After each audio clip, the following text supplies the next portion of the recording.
The visions of Daniel 8 are for the end of time, and that's right now. Grace and peace, everybody. Welcome to Sabbath School Study Group. My name is Chris Bailey. I am so excited to start a new series. We're going to be now focusing on the 2300 days and the end of time. 2300 days and the judgment. Under this whole umbrella of the three angels' messages, it's amazing to see that all that God has said for all this time, when it actually comes through and when it clicks, when it's actually on, this is the time that we're living in. And Daniel chapter 8 makes that very plain. When you see me referring to this 2300-day prophecy, the intent of this particular series is not to intricately unpack each part of that prophecy. We have several studies that we've done before, and we're going to post them in the description below for you to watch and to enjoy. So it's with that in mind and with the general understanding, we're going to look at some of those general aspects in relationship to the three angels' message. Let's look at the timing of what is revealed to Daniel, which God has called him to reveal to us. We start in verse number 17, and he's relaying the experience that he's having with the angel.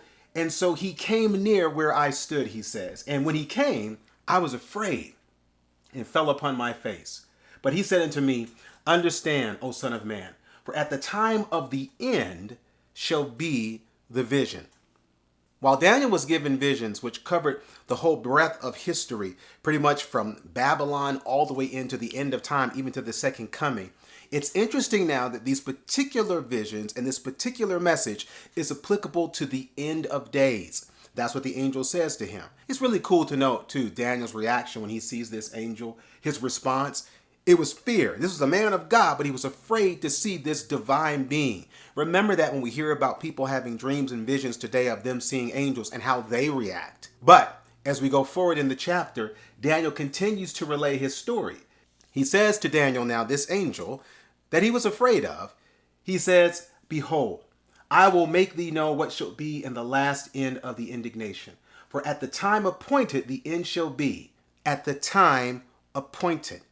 This is where God is trying to get Daniel to zoom in, to take away not just his anxiety, but also to give him understanding, to see that what I'm about to tell you, as grave and as awesome as it is, it's not for right now. It's for the end of days or the end of time.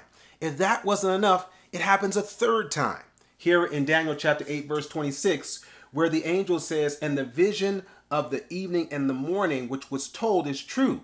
Wherefore, shut thou up the vision, for it shall be for many days.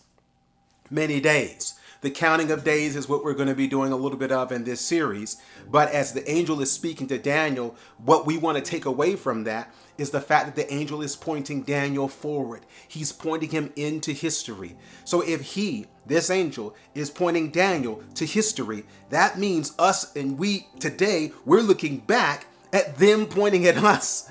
They're pointing at us and saying, this is for you. This is for you, which means it can be understood. We'll talk about that later in this series. But brothers and sisters, we want to be encouraged. We're in the end of the movie. This series is about to wrap up. I'm not talking about Sabbath School Study Group. I'm talking about life on this earth, which means we've got a heaven to look forward to. And it starts by looking forward and recognizing where we stand right now.